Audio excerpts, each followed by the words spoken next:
आपने एक बहुत ही टची चीज़ को पकड़ा है और उसकी एक कुछ हिस्ट्री है। मुझे उम्मीद है कि हमारे बहुत सारे पाकिस्तानी भाई बहन भी इस शो को देख रहे होंगे और उन्हें गुजरात के दंगों को लेकर के हमेशा वन साइडेड कहानी ही सुनाई गई है। तो मैं यहाँ पर कुछ मिथ्स को बर्स्ट करना चाहूँगा।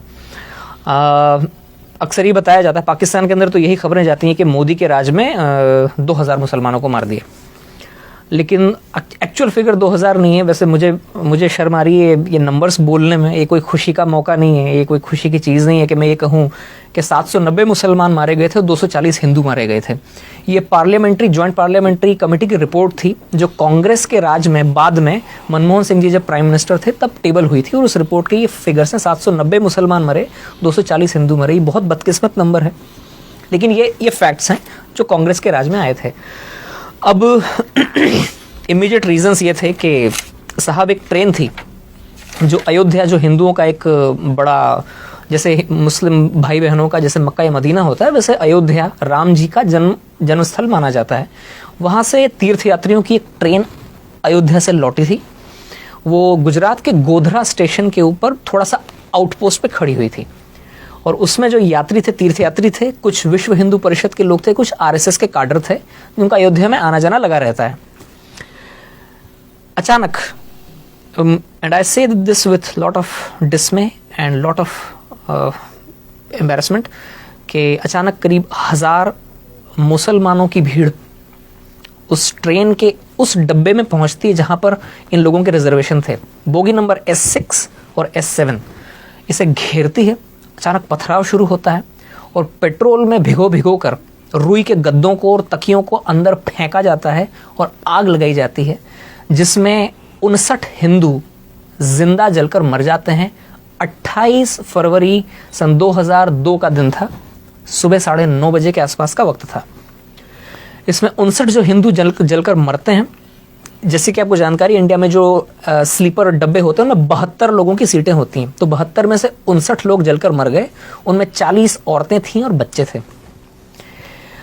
अब इसके बाद में 3 मार्च से बदकिस्मती से इंडिया में दंगों का इतिहास बहुत पुराना है। ये कोई मोदी राज के साथ में चालू नहीं हुआ है। ये मैं कह रहा हूँ, मैं कोई मोदी भक्त नहीं हूँ, ना मैं कोई बीजेपी का मेंबर हूँ, लेकिन ये रियलिटी है कि हिंदुस्तान में हिंदू मुसलमानों का दंगों का इतिहास बहुत पुराना है। बदकिस्मती से दंगे हो जाते हैं 3 मार्च से। जब शुरुआत में इस खबर को थोड़ा दबाया गया, लेकिन जब 59 लोग जिंदा जलकर उन पापड़ जैसे बन गई वो लाशें, और उन लाशों को जब ट्रांसपोर्ट किया गया था तो वो लाशें जहाँ जहाँ से गुजरी वहाँ से ये खबर फैलती चली गई और 3 मार्च से दंगे फसाद चालू हुए, जिनमें बदकिस्मती से जो फिगर्स मैंने आपको बताई उतने लोग मारे गए थे। अलबत्ता दूसरे फैक्ट्स जो हैं उन पर पर्दा डाल दिया जाता है।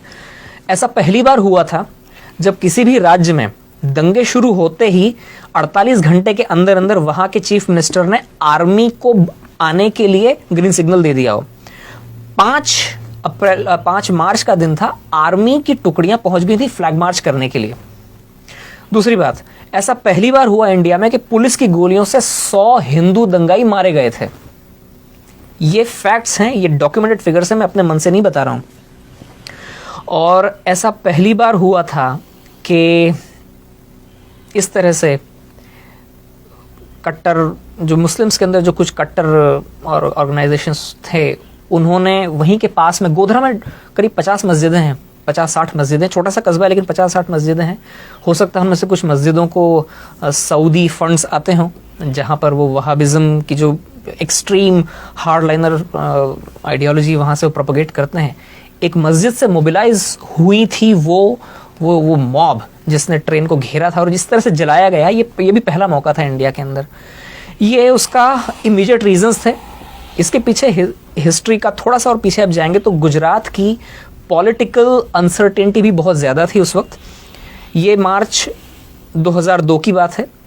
उससे 2.5 महीना पहले जब दिवाली के आसपास का वक्त था, तब ही मोदी जी को पैराड्रॉप किया गया था। अटल जी और आडवाणी जी के कहने पर उनको सीधे उठाकर चीफ मिनिस्टर बनाया गया था। वे गुजरात में उसके पहले कभी असेंबली के मेंबर तो क्या, चुनाव लड़ना तो क्या, वे कभी किसी म्यूनिसिपल कॉरपोरेशन का भी चुनाव नहीं लड़े थे। वे कोई इलेक्टेड फिगर नहीं थे और उस वक्त गुजरात में कई बरसों से पॉलिटिकल अनसर्टेनिटी चली आई थी। हर 6-8वें महीने में चीफ मिनिस्टर बदलते थे, और जो वहाँ की जो लोकल बीजेपी, स्टेट बीजेपी थी, उसके अंदर बहुत सारे गुट बने हुए थे और गुट आपस में ही लड़ते रहते थे।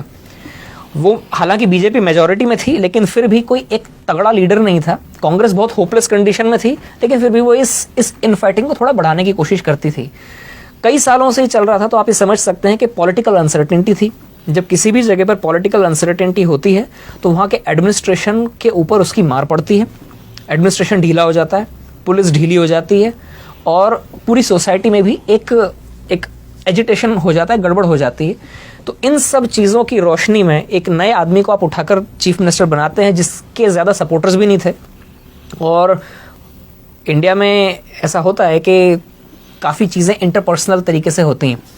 चीफ मिनिस्टर की उस वक्त हो सकता है वहाँ के पुलिस वालों से भी ज़्यादा जान पहचान ना हो, पुलिस वाले सुनते ना हो, इवन खुद अपनी ही पार्टी के लोग ऐसे मौके पर नए मुर्गे की टांग खींचने की कोशिश करते हैं कि मैं आपको यहाँ पे इसलिए टोक रहा हूँ, आपकी पूरी कहानी हम तक पहुंची और बड़ी इंपॉर्टेंट है। आपने फैक्ट्स के साथ बात की, ये वो फैक्ट्स है जो हमारे दर्शकों को जानने की ज़रूरत है। आपने एग्जैक्ट नंबर बताए कि हुआ क्या, इंसिडेंट क्या हुआ, क्या कुछ हुआ, और अनफॉर्चुनेटली ऐसा हुआ। मगर उसके बाद हम देखते हैं कि वो ना तो मोदी साहब ने किया था, मोदी साहब ने कंट्रोल किए, और उसी स्टेट में जहां ये इंसिडेंट पहले हुआ करते थे, फिर हमें आगे ये पता चलता है कि उन्होंने मैक्सिमम उसको कंट्रोल किया। मैं कनाडा में गया हूँ, जब मोदी साहब हार्पर गवर्नमेंट के ज़माने में यहाँ पर आए थे, तो सबसे बड़ा डेलीगेशन गुजराती मुसलमानों का उनके साथ मिला था, और कितने प्यार से वो मिले थे। मैं इस वक्त काश में रेडी होता तो मेरे पास वो वीडियो में दिखाता अपने दर्शकों को। ये तो वो फैक्ट है। अब देखिए, एक चीज और जोड़ना चाहूंगा इसमें कि उन दंगों के बाद मोदी जी, ये फैक्ट है जी, एक के बाद में 3 इलेक्शन जीते हैं, 5-5 साल। बिल्कुल ऐसा ही। अगर उन्होंने दंगे करवाए होते जैसा कि लोग बोलते हैं, नहीं, वो तो एक सिस्टेमिक कैंपेन है ना उनके खिलाफ, डेमोनाइज करने की। तो गुजरात की जो पब्लिक है, इंडिया की सबसे ज्यादा एजुकेटेड पब्लिक में से मानी जाती है। वो इतनी बेवकूफ तो नहीं है कि किसी मास मर्डरर को एक के बाद में 3 इलेक्शन जिताएगी।